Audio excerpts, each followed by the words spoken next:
machines have that, and I'm not sure who actually put that on. I got to imagine, obviously, it was done in the United States because it's all printed in English. Are we back again? Yeah. Okay. All right. Sorry for the jiggle. So, full restoration, new play field. The things that I do to these machines. Got the stabilizing teeth. Put some new stickers on. Did a little bit of resilvering. Made it look really pretty. This is kind of an interesting center attraction. Um, you can go down through the middle, but you can also catch it here and here like a tape pocket and get balls to go in. The jackpot lights are up in here. The ball out light is up in here. So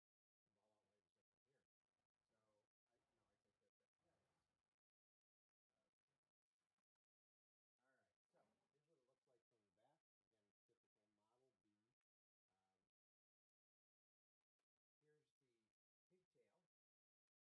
yeah, that's all right. So here's what it looks like from the back. Again, typical Model B. Um, here's the pigtail for your power supply. So when you get the machine, you're going to get the machine all set up. You're going to get the power supply out and plug the pigtail in to the wall. And once you plug that in, you will have your ball out light come on. So the ball out light signifies obviously no balls or low amount of balls in the machine. It's dictated by this metal rod right here that comes down and pushes on the leaf switch. So when the leaf switch is closed, the light's on. When the leaf switch opens, it turns the light off. So that's dictated by the amount of balls that sits right here and pushes this white piece of plastic down. All right, so, well, that was interesting. For some reason, we just lost power. So, well, you can't see anything, so I guess I'll stop the video. Okay, we're back after a temporary setback with no power. Everything just kind of went poof. So, all right, back to the machine. Full restoration, everything's redone. So, we're going to get this machine ready to play. First thing you want to do after you've plugged your power in and your ball out light is now on is you want to come over here where this has been, I've marked this in red, and this is what's called your ball dump latch. And for it properly latched, all the red should be together. You push it over versus that. This does access from the front of the machine. That's what that little hole is on the front of the machine. The Japanese would use it in the parlors. If you hit this, it's going to unlatch the release. And its purpose is when there's balls all the way through the system and you want to get them out in a hurry, you're going to hit this and it will let them come down the exit chute and exit out of the machine. That's how you clear the balls out of the machine if you ever wanted to get all the balls out of the machine and I don't know, take it somewhere because they tend to be a little bit on the heavy side. Hang on, I'm sorry, I'm just readjusting the camera. There we go, that's a little better. Okay, so make sure this is latched and start with a handful. And if everything is set right, they should run from here, down, around, under, in. Into the jackpot chamber. They fill up both sides of the jackpot chamber with pachinko balls.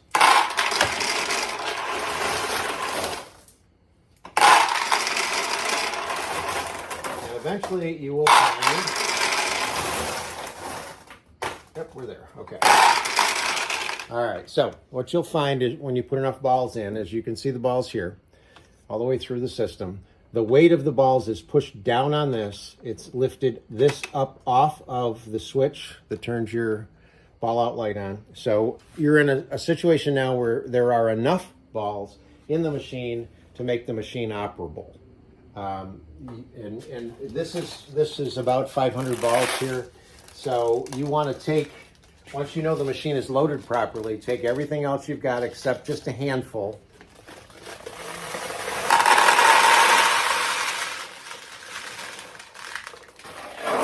And load them in. You want this upper tray filled right up. You're going to need something like this to catch the balls as they drop out of the machine. I'm going to take these around the front and put them in the front feed tray to get ready for play. So this is going to be here.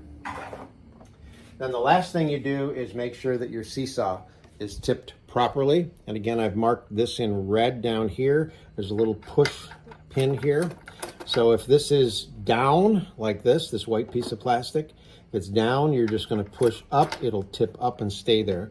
This is critical for the operation of the machine, is to make sure the seesaw is up like that. So I'll show you what happens when a winning ball comes in. Any winning ball comes into the machine. It drops onto a ramp.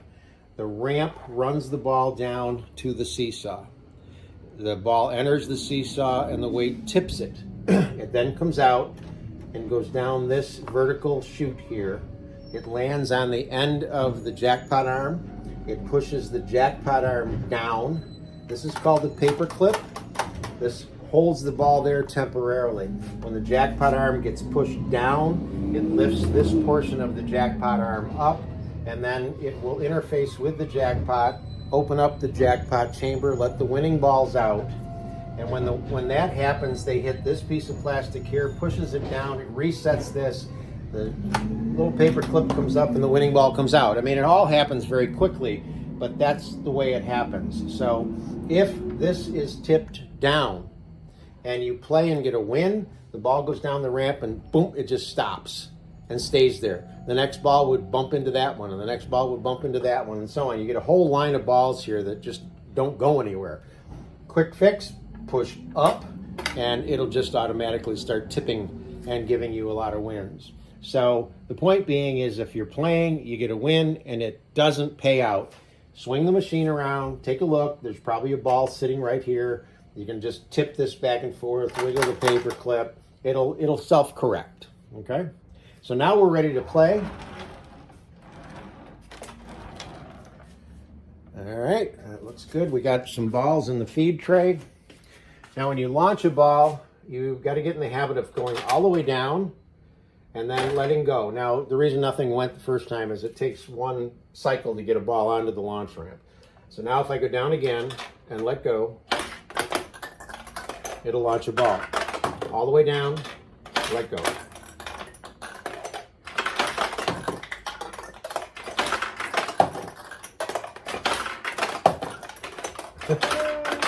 What I'm trying to do, without much success, is get a ball to go into this open tulip.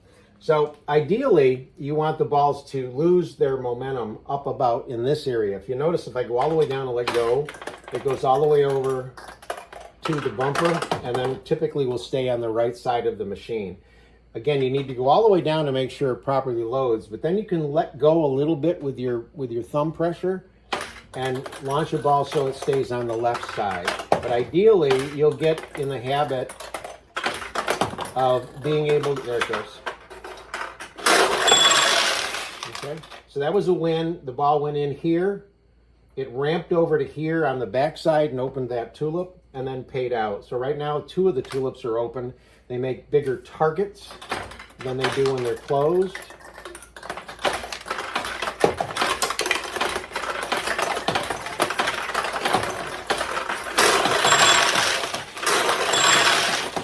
So that time I got one on each of the tulips. Now they're closed, smaller target. You can get them to open again. Point B, also, what we can do is you can launch as fast as you want.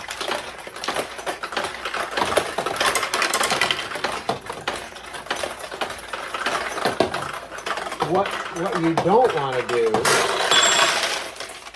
is, and this is mainly for kids, kids tend to want to slap this. So they'll whack it. And they'll whack it, they'll just play whack-a-mole on the thing. Not a good idea. There are plastic parts in here that will break. So if you've got kids, teach them to do this. And they can learn how to do this really quickly if they want to have a lot of balls bouncing around in there.